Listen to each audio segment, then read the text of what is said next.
Ardi Tarhende, thank you everyone for coming. For those of you who don't know me, my name is Jessica Johnson. I am the project coordinator for Sinapa's Resembid project, and we really appreciate everyone taking the time to come today to our first of 3 stakeholder meetings about the rezonation of Lac. So I have a short presentation. Don't tardy, guys. I have a short presentation today about what the Resembid project is as a whole, and then Judith is going to tell you more about the rezonation process so that you can understand what we're trying to achieve today. So, Marcel, is it possible to get the presentation? Here. Oh. Y'all didn't say that. Oh, sorry.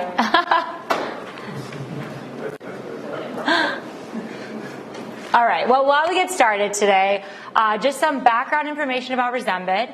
It is a grant that we received from the EU focused on sustainable recreation and habitat restoration in Lac Bay. It was awarded last July, and as of last September, we have had a daily presence of rangers in the bay every day. And they've been doing a lot of things behind the scenes. So if you haven't seen them, that's because they've been very busy doing things like monitoring seagrass, maintaining a coral nursery, and we'll go through that a bit today. But the project itself has been called Lac Pasemper, and it has 5 components. So today we'll go through each one of these and kind of give you a frame for what the project is based around. So the first part is in habitat restoration. This has been with coral, where we've partnered with Reef Renewal. We've installed a coral nursery in Lac, and it's been filled with coral fragments. And then the Sinapa Rangers and Reef Renewal go out every 2 weeks to maintain and monitor it. So here's some nice photos of it. It was a bit of an interesting project for them because they couldn't use a standard tree because the water is quite shallow. So they had to get a bit creative and use these mini trees, but it's been quite successful. Adjacent to it, we also have a seagrass restoration plot. So this is 2 parts. We do the normal roping off of the seagrass in front of Sorbonne. We're going to extend this by roping off areas in front of Guy. And then we've also outplanted seagrass in the middle of the bay using these biodegradable 3D structures. And the rangers do go out every 2 weeks to maintain and monitor those as well. In addition to the habitat restoration, we're also working to promote sustainable recreation. This is through improved signage. So if you've been to Sorbonne in the last month, you'll see that all the do not enter signs have been replaced with these a little bit more informative signs. We also the rangers have been maintaining the rope. And as I said, we're going to actually expand this rope area to include parts of Kai. And all of this is in an effort to help the seagrass stay healthy, to minimize erosion of the bay. So I know anyone who's over there knows that this is a problem, and this is a nature-based solution we've put in place. We're also, because we have daily presence of rangers, we've been able to improve our enforcement. So this is both through the education of the rangers. The rangers receive monthly training of flora and fauna of Guy. They've received extra training for seagrass, sea turtles, conch, birds.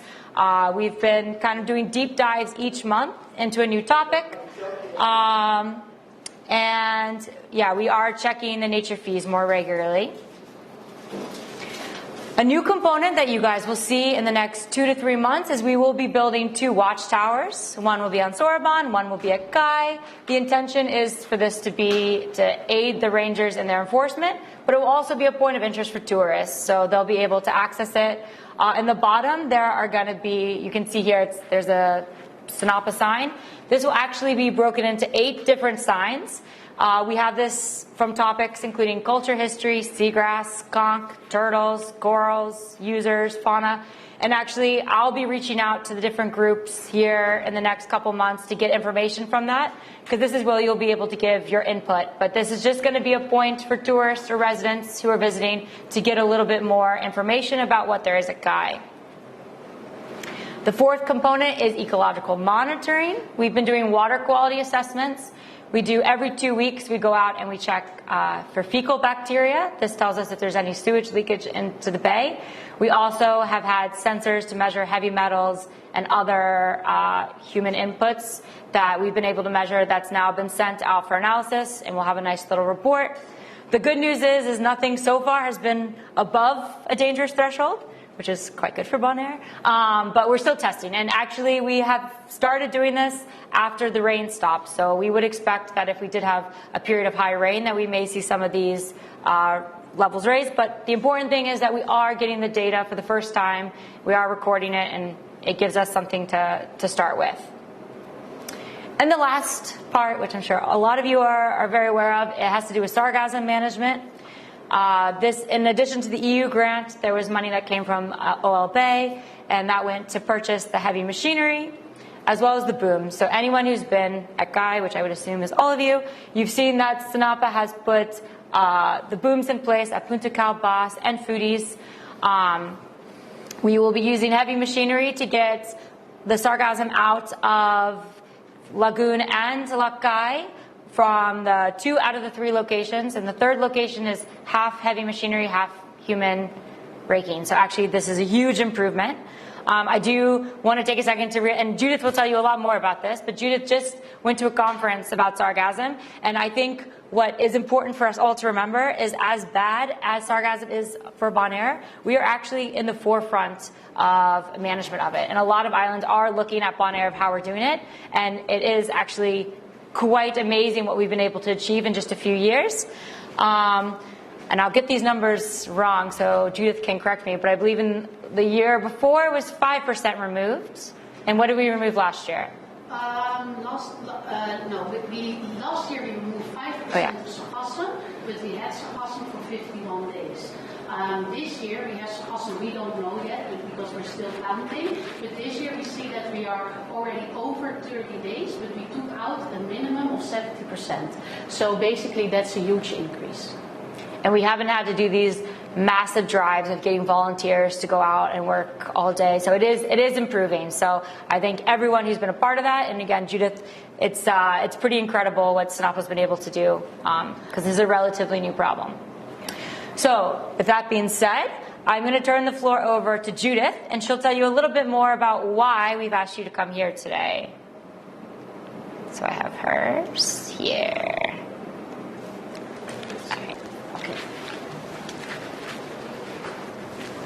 Well, first of all, welcome. It's good to see that we have many people in the room today and that there's interest in Lac. My name is Judith Raming. I am working at SNAPA for 3 years now as the manager of the Bonaire National Marine Park. Of course, I'm working together with a great team of rangers, and I hope that all of you have also seen our rangers in this year or maybe last year in Lac doing their job, because at the moment we're really focusing on Lac because it's such a special nature area. So we have already presented last year, for those who were there, about the Resembit project, but I will repeat again that we have asked for funding from the European Union to invest really in Lac as a special nature area within the Bonaire National Marine Park. And we were lucky that we have gotten money from the European Union to invest in several things. So it is about, like Jessica said, the outplanting of coral gardens. It is about the outplanting of these seagrass beds. It is building these watchtowers so that we, as residents of Bonaire, but also guests of Bonaire, can see more of Lac, can enjoy Lac in a different way as well. And we also are doing research into sand movement, because we have heard in the past, of course, also the struggles some of you are having with the Lac becoming shallower and more sand entering the bay and not exiting the bay again. What we also did as a team is building up the ranger presence at Lac. So basically creating a focus at Lac, because Lac is this special area and it also deserves to get attention from us as a team. So like I said, I hope you see your rangers there. If people want to have information about Lac as special area or the Bonaire National Marine Park itself, we are there. You can address us. You can talk with us. We can talk with you. So that's the idea behind our rangers being in the area primarily. Then if you look at Lac Bay, it's also heavily regulated because it is this special nature area that is part of the Bonaire National Marine Park. So there's a lot of rules that are stating something about things that you cannot do in Lac. And I'm not going to mention them all because they're here on the sheet. What we do see, of course, is that we need, and I'm going to pick a few things out. Ranger presence helped us. It's not perfect, but it helps us with addressing poaching.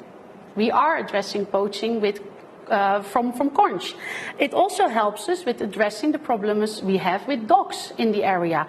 And basically what you also see is that it helps us inform and put emphasis on what is standing here on the sheet.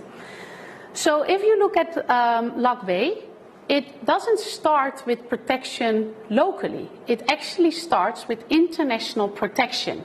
And I'm not going to read it out loud because it's in the presentation. And if any of you would like to receive the presentation, just let us know and we will send it to you. But basically, Lac is also protected internationally as a protected wetland area. And that means that it is protected under the International Convention of Protection of Wetlands.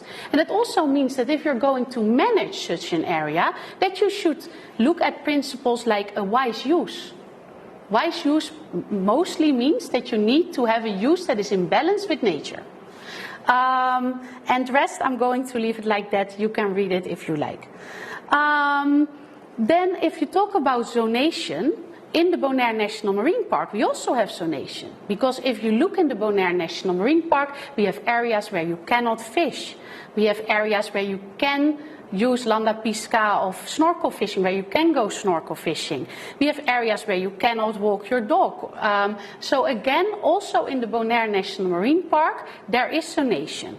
But if we look at Lac, we can say that it is a heavily zoned area. Because you see the map over here, and you see all the colors, and all the colors, they have a meaning.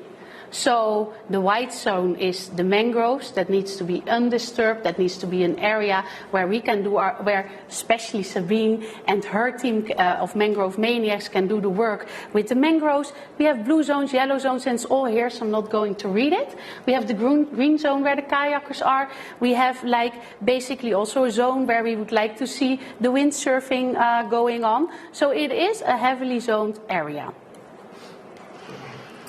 The zonation is also kind of old because it has been here for a long time. And basically with Resembit, we are also looking at, is the zonation still up to date? That is why we're here today. So basically to get your feedback about this zonation. Do you think it's good? Do you think it needs to have difference in it? Do we need to zone it different? Are there new water sports that need to be zoned in? Is there maybe new research going on that we need to think about?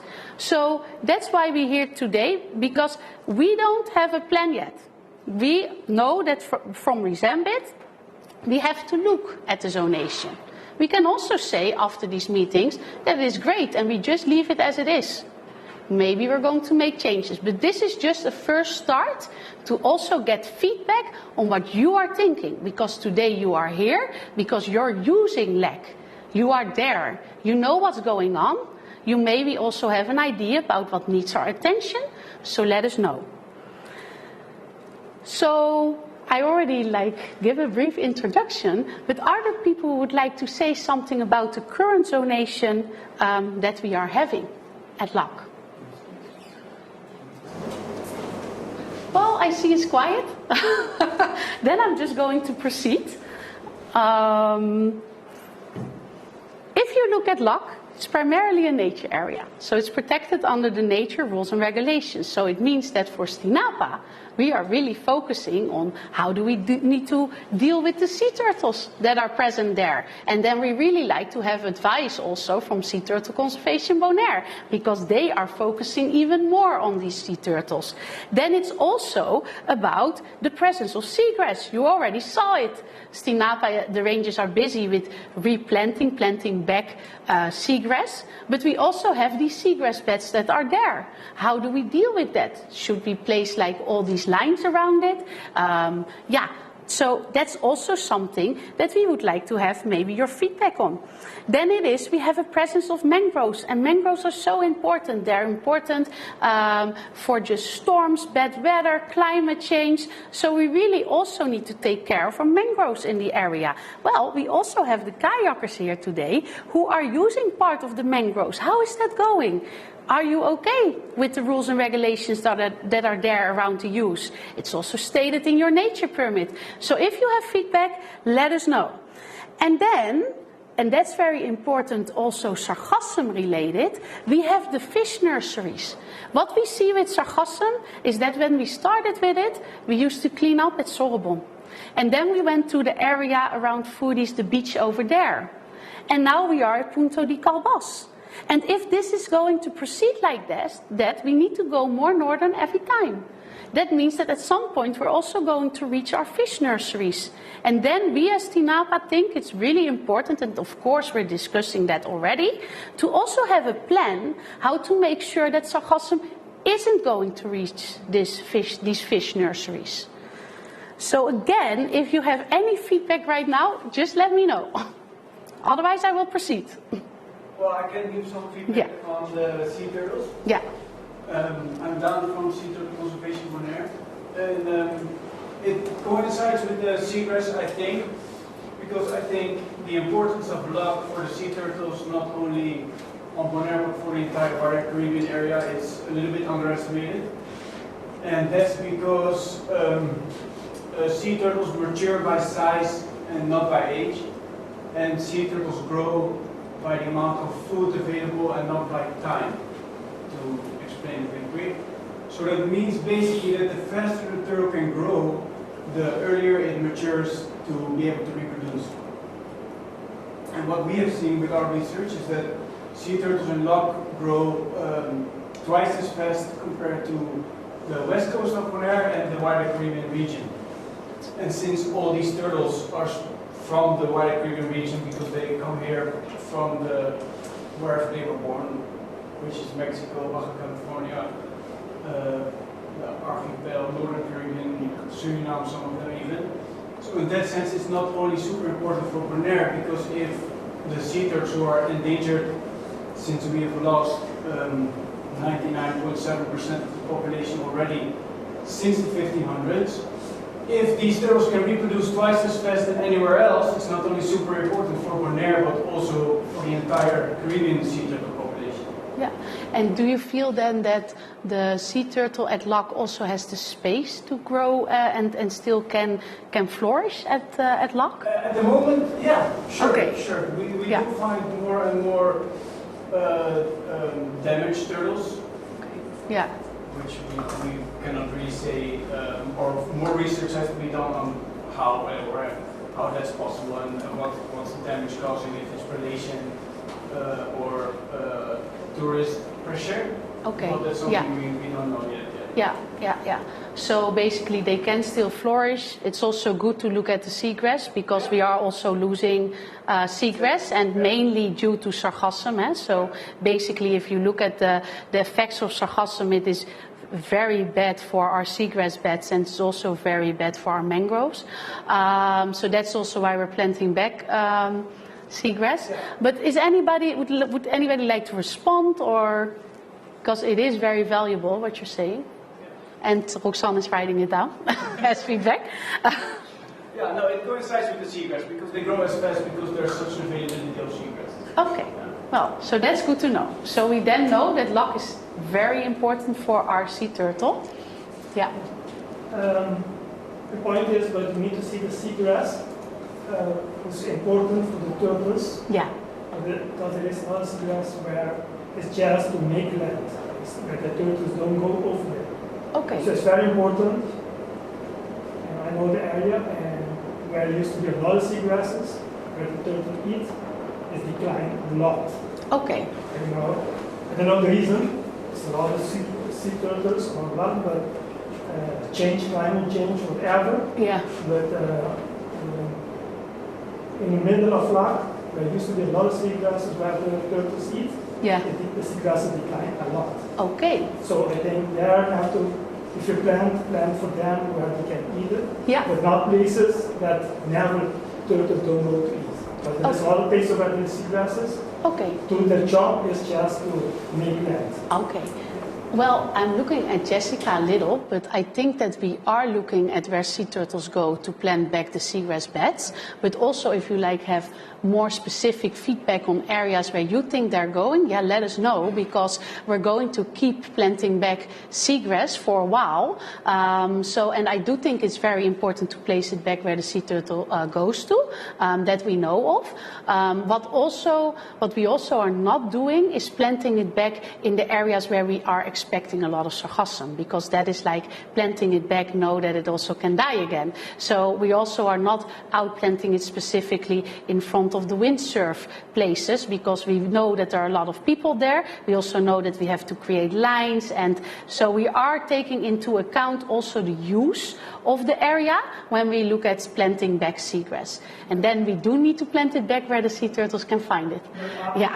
I'm not, I don't want to sound like I'm defending our area when we're windsurfing, but it's just if you look at studies that have been done abroad and read more about seagrasses, for I'm not expert in it, but you can see that their job is to make them. And my point is, if you see the old pictures on the bay, and compared to the new pictures, it's a threat for the bay. Yeah. I don't know, I'm not able to say how many years, but maybe in the future definitely more bay, because the mangroves is growing coming in. Why we should concentrate to grow it in the back. Yeah. I know they're doing a great job lately. That's very good. Oh, thank you. That's really good to hear from the team. But to allow them to keep coming in is a threat for the bay. Yeah. And that is just nature doing their job.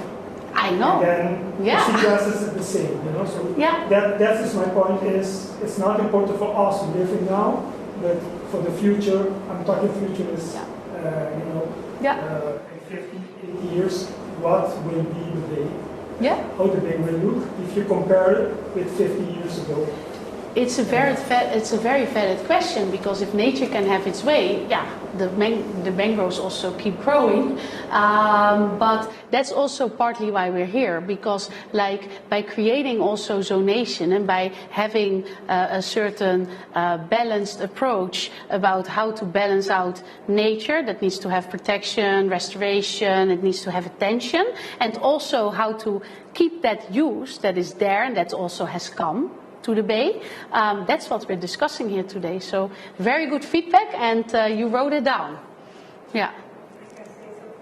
Yes, Sabine. The mangroves growing in the bay, when they come into the bay, so we try to keep them in place and keep the water circulation open. So in the Boca di Coco Bay, we have those openings, we keep them open. So the forest at the bayside is in most places healthy. We want to keep that, and we are mainly focusing the back area. That's very good. I mean, at least in recent situation, you can check Boca Juvens, how it was and how it is now. Yeah. All the dead water behind, all the fishes used to be there. It's over, So that's my point. That's indeed an area where Well, so it's very important that we have attention for mangroves, that we create water circulation, that we're also looking at the backland, so that we make sure that what natural is occurring, that it wants to grow inside the bay, that doesn't go as fast. And basically also what Sabine is saying, ranking out some of these plants to make sure that it keeps contained and isn't going to overgrow the whole bay. Yeah. Yes. It's just Kali. a point of information, but I think it's really important when you look at any rezonation of Lac that you really have all of the available information. Because I know that Sea Turtle Conservation, for example, you've got awesome heat maps of Lac with the turtle activity, and that seems to me a fantastic place to be able to start, is really compiling all of the available information. I also have data on the growth rates as well, with some nice graphs to go with that if you guys like. Yeah, that would be really great. Yeah, that would be really great. Yeah, of course, because we have Jessica and our team of rangers really picking up the outplanting of seagrass beds. And like I said, we're just starting. So if you can use these heat maps to even go to better areas where the sea turtles really come to eat, let's use it. Because to emphasize on the grazing, you need the turtles to graze the seagrass for them to grow better. Yeah. Because that's a big misunderstanding. A lot I hear lately that they graze and that makes a loss in the seagrass instead of a flourish in the seagrass. But seagrass needs the grazing for them to grow in a wider range. Okay, so see, nature has a vice circle.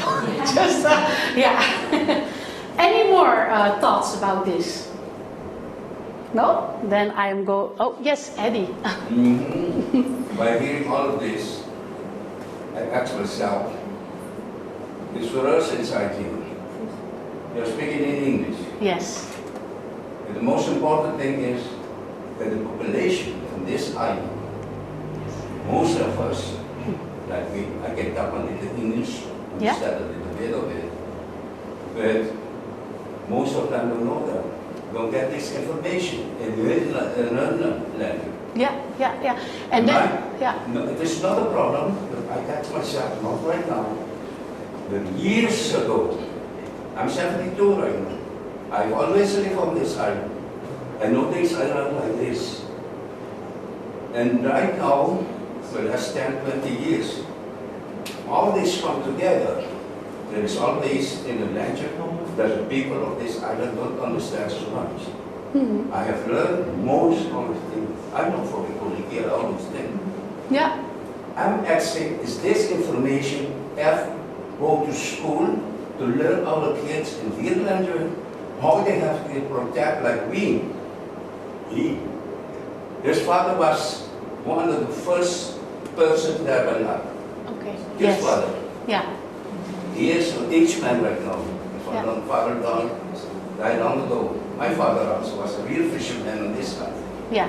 Why this information don't go to our schools in our language, so that our people can learn more about it. Because the people who has to know this is our people.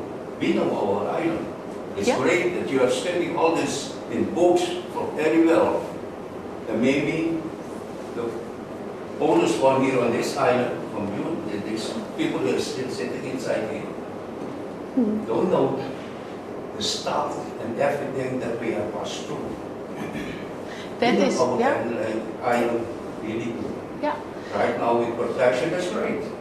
Sea plate conservation, Napa, everything against it, so I'm great with this. But to help you with everything of this, I think it's our people that have to understand it in English. So they can bring on everything and all this together to make a better place. You are very correct, and we think so as well. And that's why ST Napa, we also have an education department, and we are really working also with a focus on Lac. Because Lac is, of course, where Kong is born. So Kon, Kong, Abira Grandi, Lobira Grandi. We make books about that. We go to the schools. If you look at the school programs that we are having at ST Napa, you will always see us if you go to elementary school. Even if you go to daycare, but that depends a little bit of the elementary school, we're there. Daycare, sometimes we're there, sometimes we're not. If you're going to be older and you're going to be a teenager, you can join our Junior Ranger program. We are doing a lot of also books, information materials, cartoons about nature to make sure that our local children really know how unique our island is. Because at the end of the day, I think if you look at the Caribbean region, there isn't an island such as Bonaire. And if you look at the area of Lac, it is of such importance. And it is important for our animal life, it's important for our nature, but it's also important for us people to be able to use for now and for the future. And that's also why we're standing here, because we're looking today at a zonation that is older. And if we need to, Eddie, I'm going to do this presentation also in Papiamento. You know that. So that's no problem. But, yeah. So just so you know, this isn't all talk, actually. There's another project ongoing right now. It just started, where they're making scientific material and having it translated in Papiamento for the schools. So Sonaba is currently writing all of this to be translated, to be given to the school. So it will be available. Yes, Dean. The way I see it is like, it's very nice talking with the stakeholders, but one of the important people to like was here is very important, like the government people. You know why? Because each time that people like Bonaire people start screaming on radio, news, the road is bad, the road is bad, but they put not the material supposed to be on the road for Lac. They put lots of material, but the material they put for the road is very, very bad for the nature. Yeah. I don't know why they don't put one time deal road, that's it. Yeah. But each time, you know, when we have like a rainy season, all the material that they put on the road, they go again to the nature. That's why all the mangroves are dying. Like the seagrass are dying because the material they put on the road. Yeah. That's why sometimes I think it's very important to invite the people from the government too, because we ask like the people from the stakeholders come, they come. But I think that the important people is supposed to show up today is also the people from the government. I see one in the backyard, but you know it's not that. But feel like can do something about it. Yeah, yeah. I know it has a focus, so I do know that in government they are looking at the roads and how to create a better situation of taking out all these holes and not filling it up with material that isn't so great for our nature. But it is also a question for government, so I agree with Dean that it is something to discuss. But yeah, we as TNAPA, we can advise about it, but we cannot take the decisions there. I think it's not so difficult to fix that, but they don't want, so that is the problem. With the same one, go to In which way you drive there so long, I also say, put other material, and they come to me, we can put something over it, so we don't have the dust and things like that. Yeah. Make a normal road, and then they say, yeah, you're going to drive really fast. I say, yeah, put somebody there and write down the numbers, and you get your road back. Yeah. There's always a problem. And do you also, because do you also have like an idea how you can make the roads better and something that you can propose towards government? Make a normal road. Yeah, just a paved road. Or the one that go to jail. That's the best road. Sorry, I didn't hear it good. The one go to the jail. Okay. The jail, the best road. Okay, so that one, that's a good example. Because then maybe it is something. Yeah. The best road is whenever one goes to the jail. Okay, to the gym, yes, okay. So, okay. Jail, yeah, okay, yeah. Now I get it, okay, yeah. Okay, so, yeah, okay. No, but then it's maybe something to propose. So let us write it down here, also the roads, because then let's see if we can propose it and where it brings us. Maybe a project to learn to put bricks there. And they can do the rest of Bonaire also. Yeah. Today I'm going to talk about Lac, so leave the rest of Bonaire a little bit behind. But it is a good point. So. Can I say something about the schools and everything? I was a teacher here at Papiamento. Yes. And you know, the programs that would be really beautiful. Mm-hmm. But you know what you have to do? Don't send something to the school. Take children from the school and take them into Lac and show them Yeah. We did it before. We had like paid cards too. Yeah. But you know, I only have 15 people with me. So you can ask for an exception on that. If you bring a school or something, then it can be an exception. Yeah. We can take them, but for other people also can take them. Yeah. And show them. I remember I go with Boy and Twan and go, you know, into nature, and you walk somewhere and you start talking, and everybody, oh, you know, I'm very fascinated. So what do you guys think about hiking in Lac or walking in Lac and looking at culture and heritage and what is also there history-wise? Sorry. Tá bom, mi está compreendendo o papiamento também, sim.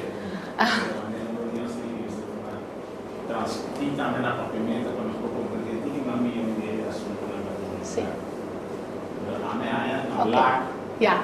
Canal, na cidade de Barrio pela Madrid, Barrio bem, mas tem na cidade.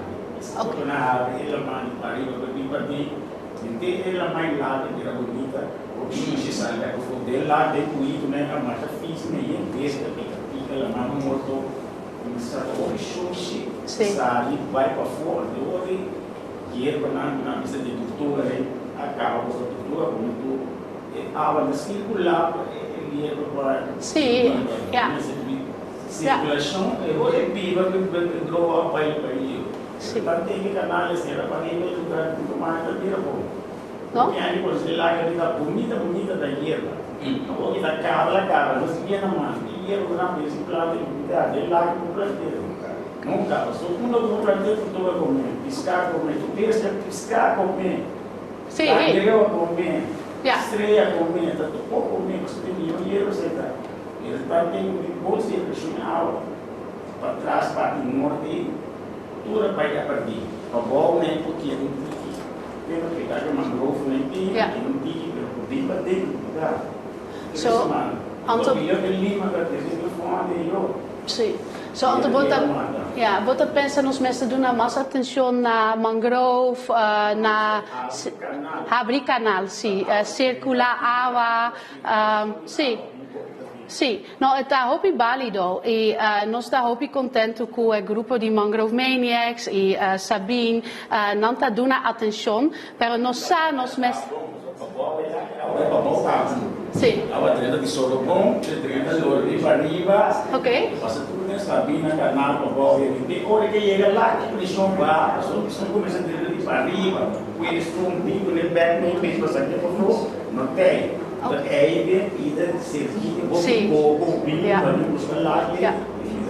e você pensa sobre mita compreender a situação na mangrove, pero boa bisa também a sushi, mita vac les menos hierba, botin dia, ok, tá água morto e eta, yeah, ok. Para circular. Ok. Para ir a circular. Ok, sim. Circular não tem que subir barra. Circular maneira circular no solo bom que a outra está duro, vira blanco, bico. Bico para arriba assim, tem que manter essa gás lá que é strip assim. Já ainda por isso ali porque lá vai para fora. Se um bom canal para arriba, também na usa e a hora direita do para arriba, que break e bem na meio. Sabe é sushi. Bolok yang kami dia sebelum mesti nos pun bolok memang siapa. Kita teh kawan aku tadi kawan tu teh nak kibri nak saling beli pada apa boleh ni asli teh nak sih nunca mais. Você não se Paling komende você mensagem se isso pun bolok. Você tranquilo. Gilbert, sim. Vou chamar para botar aí. Exatamente. Tá bom, deixa eu buscar. Vá. Mas me tira um mapa, só que só lá que me Só pensar, ok. Ja, ons die naar mapa. Ja. Aí tá. Caminha continua mais a mostrar aí. Caminha vai chegar. Eu vivo na mão de ter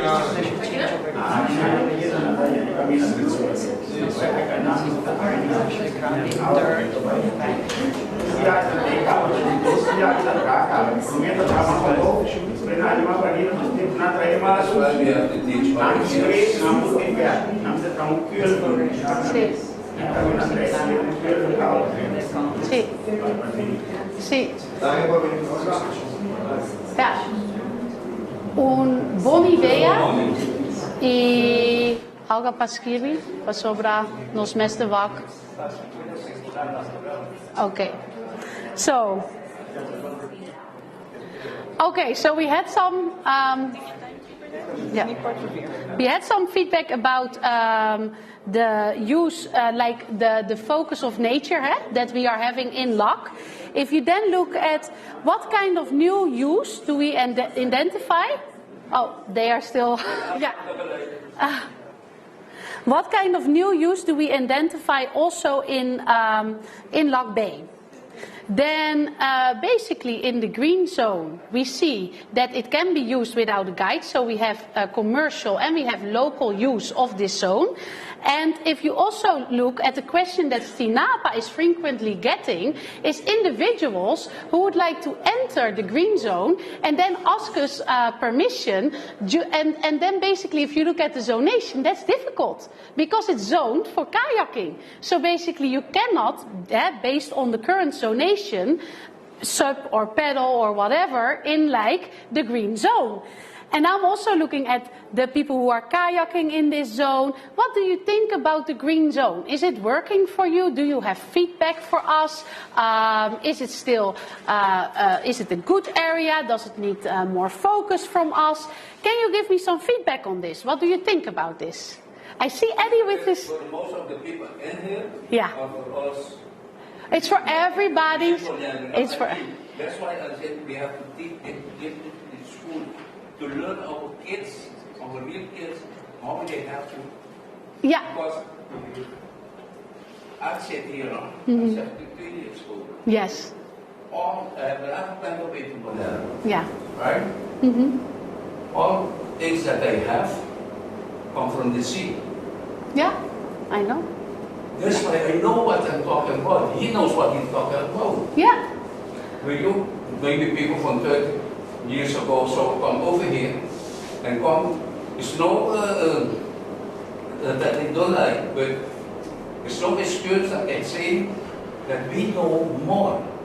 But the problem is with us over here, like he said, like I said before, I can talk a little English, I can understand a little bit English, yeah. But if this is bring over in Parlamento, no, we will help you to do the things that we have to do. Yeah. So we need to organize. Yeah. We have kayaking in here. Yeah. Look at me for we never have kayaking there. Okay. We are fishing in there. We have going. We are living from there.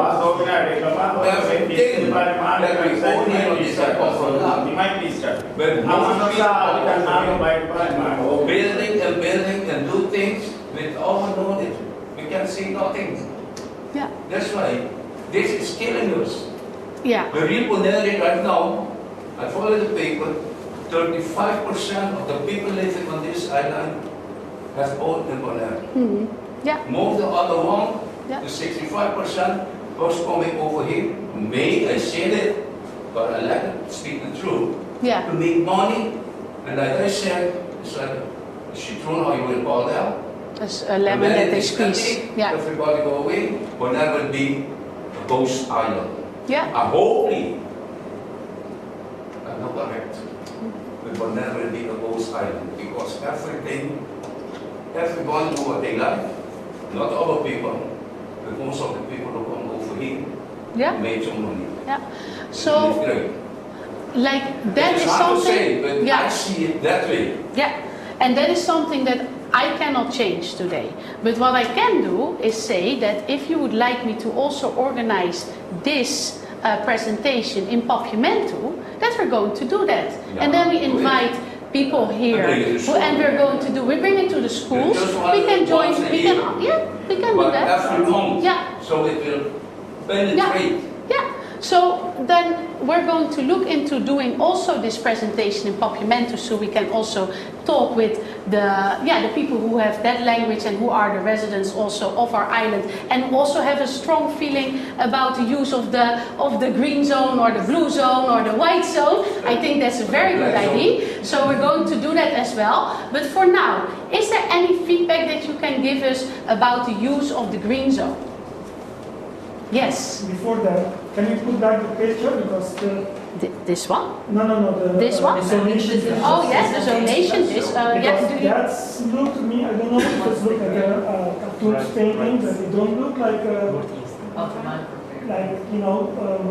exactly where the zoning is. Because I see like the red. So before go to the green zone, the red zone is right when the people are swimming, so that you don't go. So that's mean. You want to tell everybody don't go, like the fishermen here.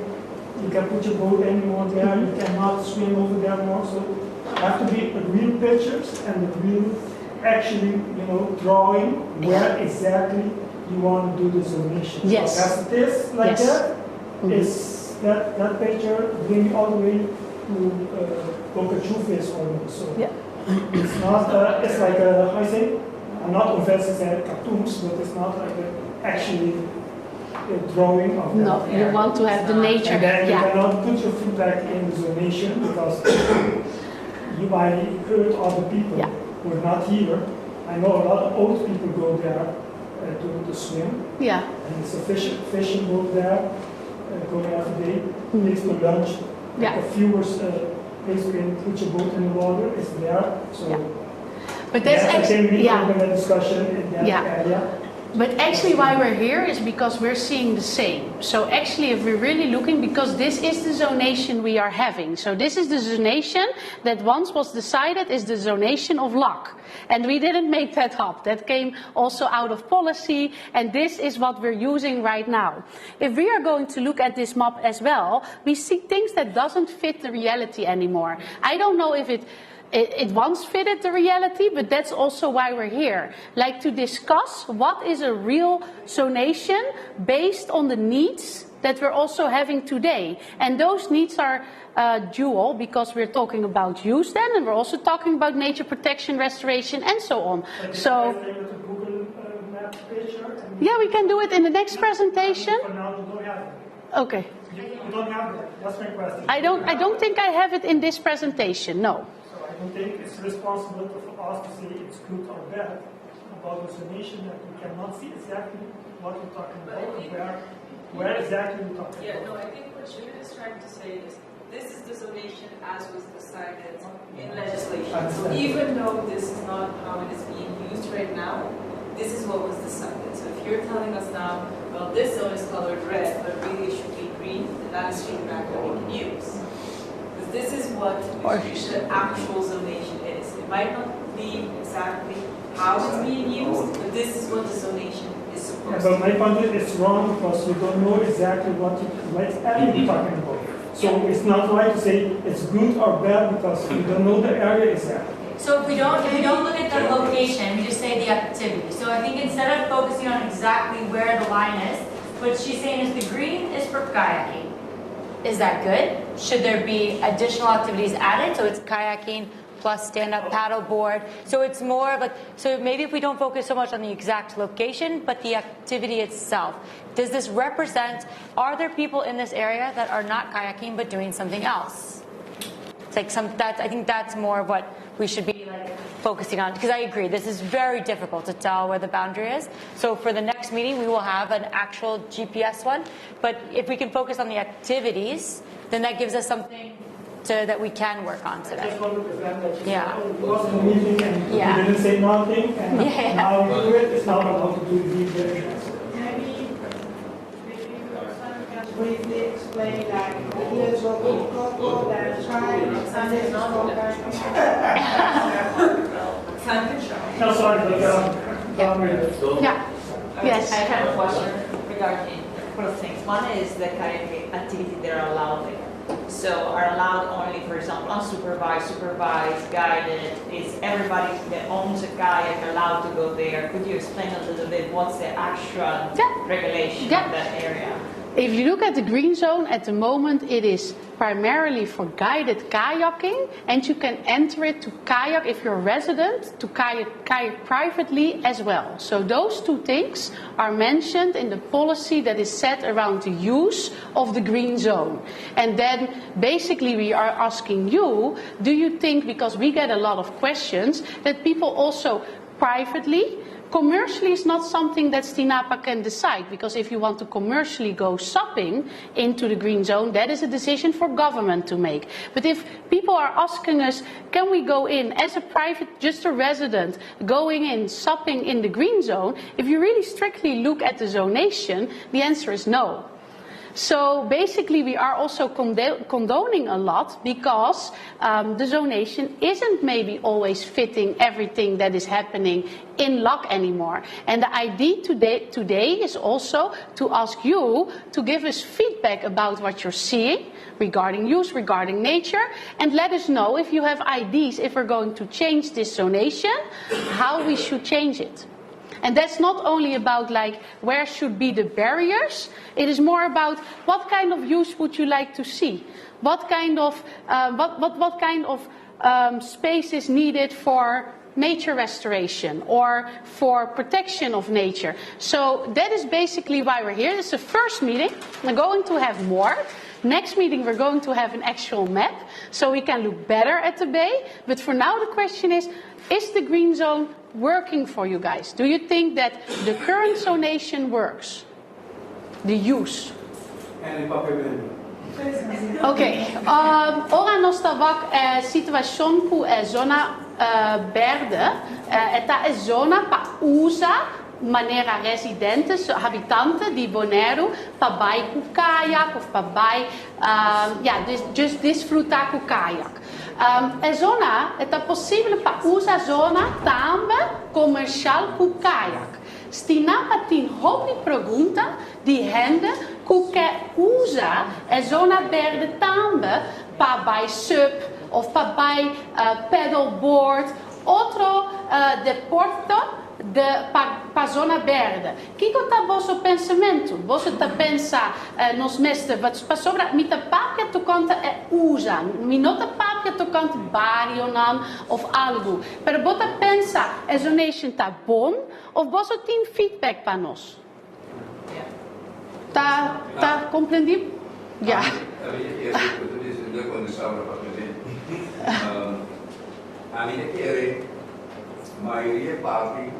Except the Elvis for Juni, last year reported the windsurfing.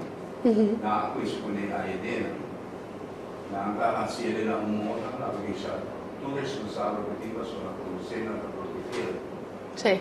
En de andere posten dat we zeggen, let's zo zeggen, in het overvloed, hebben we een overvloed van verschillende sporten daarbinnen.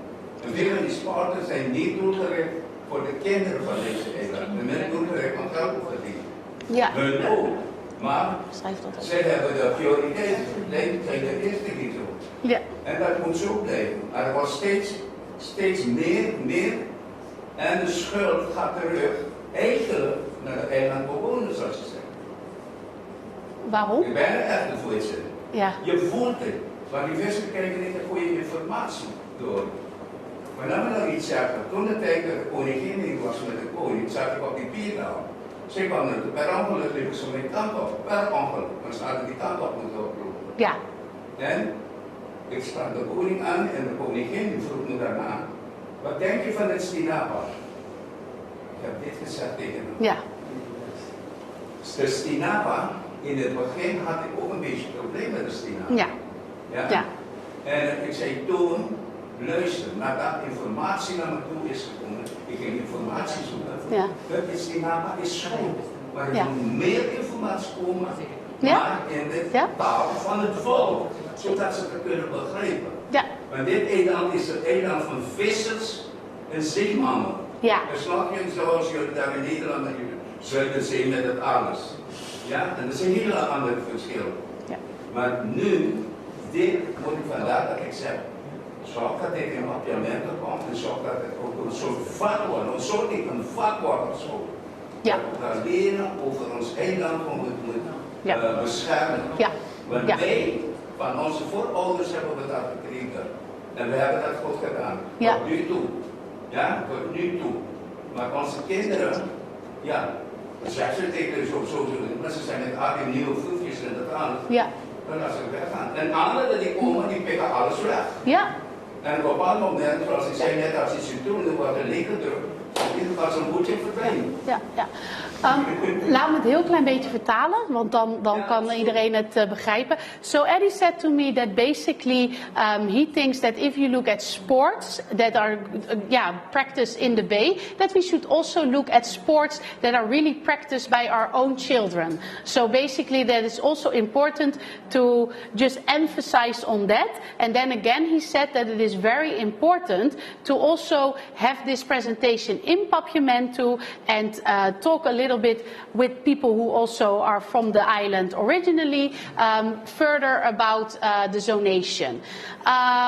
But basically, if I'm going back to the question, I do not hear a lot of feedback, so I think, okay, Chris, yes. Okay, talking primarily about the green zone right now at the moment. The environment there is so that you have a lot of seagrass, you have a lot of places where, how to say, you can do a lot of damage if you just jump into the water. Yes. Yeah. How to say, if you swim or you snorkel and you're a snorkeler, a used snorkeler, then you can go in and you do not make a lot of damage. But if you are coming in with a paddle boat and then you fall off of the boat, especially if you're not, how to say, in a guided situation, that I could see that is problematic. That will create points where people frequently will stay. They will, how to say, damage the ground. There is one or two locations you can already see that happens. So that is a point when I see, especially where we have the shoreline, where people are stepping into the water, that they are not educated enough or not, how to say, taking good attention towards what's in the water. Okay, yes. So that is a little bit of a problem. If you have a guide there, and if you have a guided tour, the guide will put the attention towards the situation. And I think especially in the green zone, it's a zone who is very alive, it's very growing a lot. I think that is can take a certain load from the mangrove trees at least, but the water in it is fragile, and that's what we should see. That if you're in a kayak or in a boat where you're not just falling out or something like that, that is acceptable in my opinion. But just let everybody just go in without guiding. I would not like to see that. Okay, so we're going to write that down. And does anybody want to respond to that? Yes. I agree with that. Okay, you agree? Yes. No, I understand. I'm just trying to see also the counterpart of this, and I'm all for protection for sure, but also getting back at what he's saying. If you say it needs to be a guided one, then local people need to pay a guide to visit their own natural area. So maybe we should, and I'm not saying that it's wrong or allow everybody, but maybe we should find a way where people getting in get educated, but not necessarily they need to pay, like tourists, to actually enjoy their bay, because then we are again limiting the access to local people that would never pay maybe for a private tour to go inside their mangrove, but they still want to snorkel inside. So maybe, and I agree, we need to educate and we need to make sure that somebody check and that people don't stand there, but limited to a tourist activity, then again is like, wow, we don't enjoy anymore our island and it's just for tourists. Frank. Thank you, Francesca. I think it's also good to put that green zone in perspective. Because that was set up in 2005 in the Lac management plan. And the reason was that first immersion activity started, which is currently Mrs. Alves, but that was the previous person. And she could use the creek behind to get in there. And that was the reason that it was the first company that started operating commercially in there. And we always said as a government that area, we use also, anybody should be able to also go kayaking, only respect, of course, the rules that we have. Don't go and, walking around seagrass and those sort of things.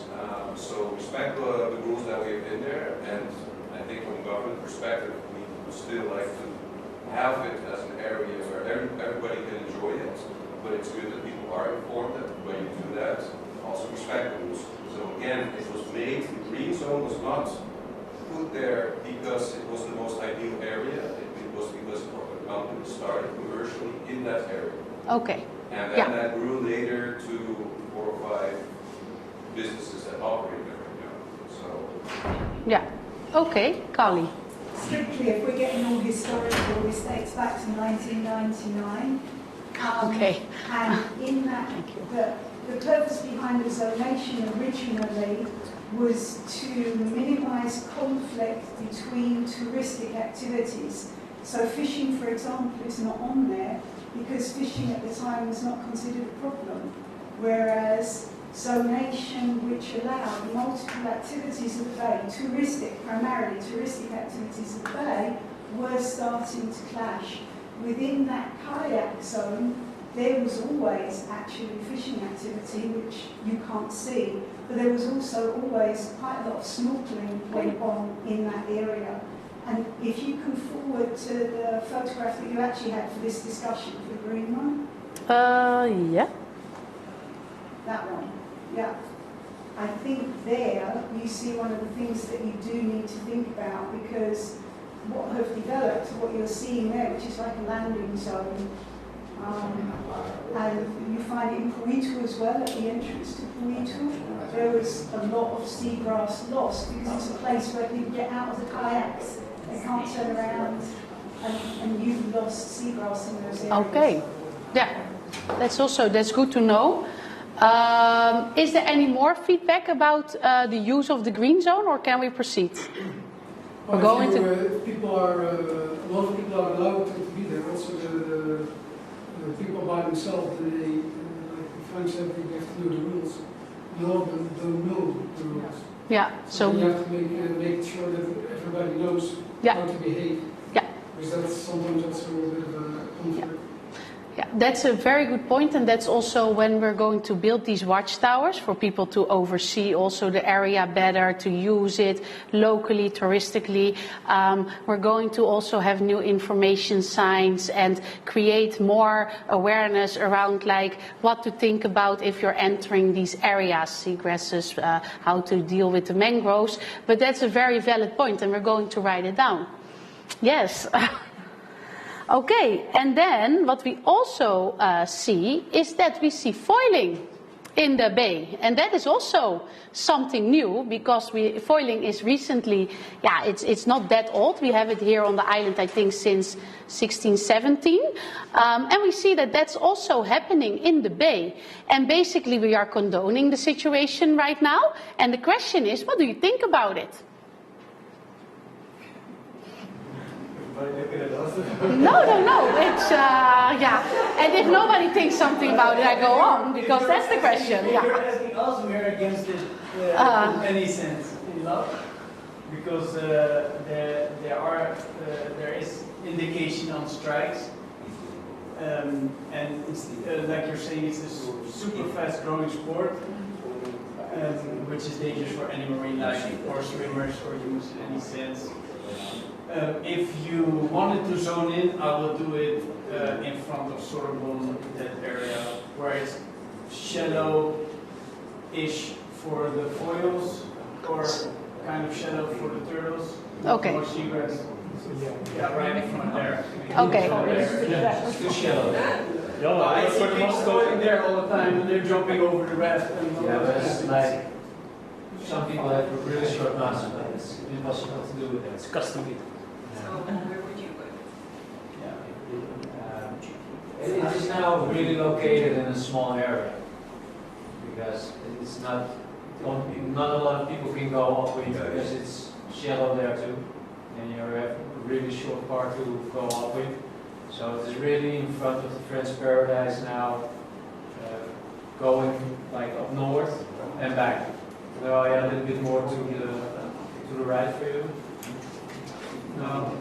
That's my left. You can. That's it. And it's a really small part where it's not. And would that be sufficient? No, I don't think so. It's because it's small. Yeah. And it can be in the shallow part, but then it has to be deeper.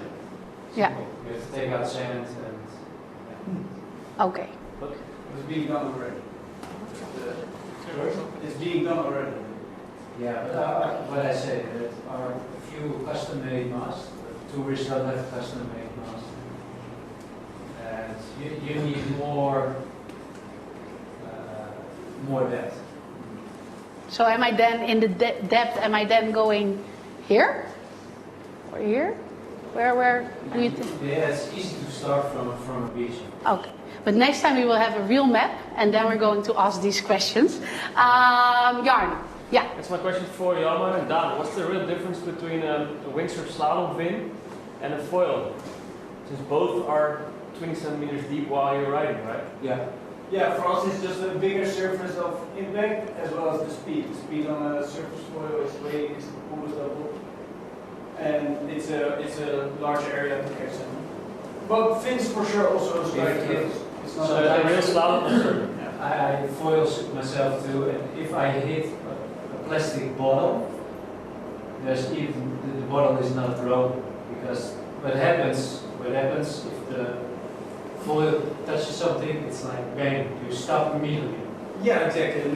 But make that a 50 kilo turtle, it also enters a little bit. There's no examples all over the world.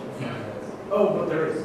There are even sharks being completely sealed in half by. I don't believe it, because it's not sharp. It's not sharp in the front.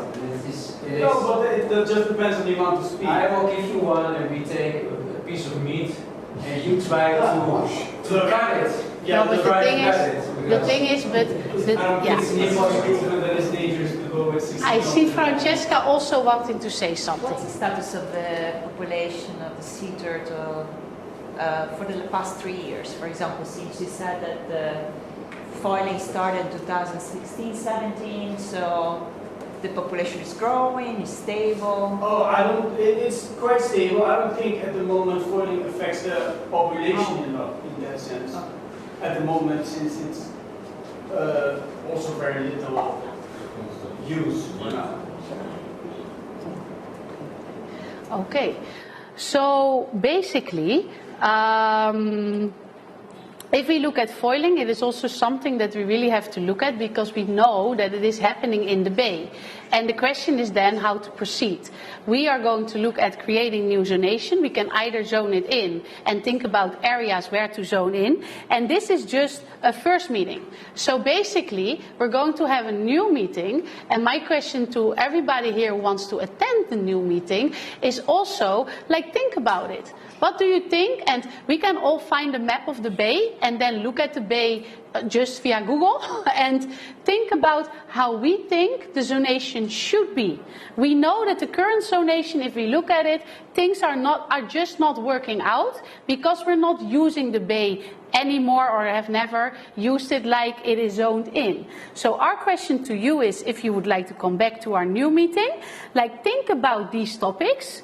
Let us know in the new meeting what your feedback is, because the reason we're doing this is because TINAPA doesn't want to be the organization who is all making the things up and creating a zonation and then is going to tell you what the new zonation is. The whole idea of this meeting is also to get your input, and we will have a map of the bay how it currently is, but to get your input and for you also to decide with us how the new zonation should be placed in that map. So, no, and Eddie, I'm coming. Information. Yes, and yes, but the thing is, what I'm also going to do, I don't forget it. There's a problem always on this island. No. because I can talk a little in English, can I understand a little in English? And not all the material, you talk about nature and all that. I know that also. But what I think we should do is I'm going to contact Piscabon and I'm going to ask in the meanwhile, so that in the meantime, I'm going to ask for a meeting and we're going to do that one in Papiamento. We're also going to ask you nós estamos trabalhando para vir back também na nossa reunião de Papiamento para papia mais tocante a zonation, pero agora nós a decidir para just doen a apresentação na inglesa para sobre nós temos aqui com a papia holandês, com a papia inglesa e nós está just regla outra reunião e esta na Papiamento tocante a tópico aqui. Sim? E Marcia, danke para vir e nós está just reach out na Eddie e Piscabon e laga vosso sac. Sim? Misa vosso sac, vosso conhecer Leo, so turcos bom. Bon? Okay, so I would really like to thank you for being here and like if you want to say anything, now's your chance. Otherwise we're going to see you back August 10th. Yes? Just go back to the red zone. Okay, yes. Yeah. What does it mean?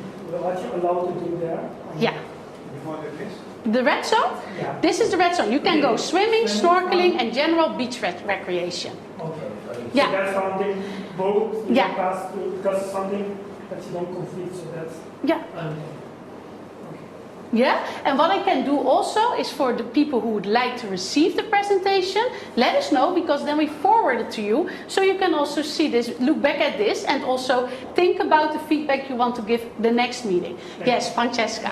Just one short thing. Since as a brief renewal we are restoring the proper population in the battery areas of the bay, something that maybe at that time wasn't considered is actually the coral population in that area where a lot of people snorkel and stand. Since we are making an effort and we will plant hundreds of corals there every year, maybe think about sort of regulation to protect that.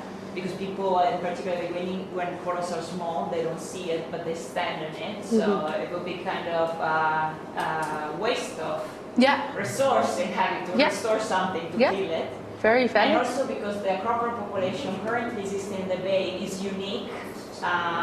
In particular, in face of climate change, those particular corals are able to withstand very high temperature because we know that in the bay, the temperature of the water can get very high. So the stubborn population there have very unique genotype, unique strain that we need really to protect. And maybe in the past was protected naturally because normally windsurfers don't go there. Of course, the corals are almost sticking out of the water, but we have more swimmers and maybe exotic activities will increase. Yeah. So think about in the zoning also some sort of rules and regulation on not stepping on corals in the battery that's areas. Really good. Yeah, and if you can also let us know next time, like, I think Roxanne knows, but like what areas are these areas? Because we're here to also have feedback from just multiple users and basically look together at how to come to the best zonation for everybody.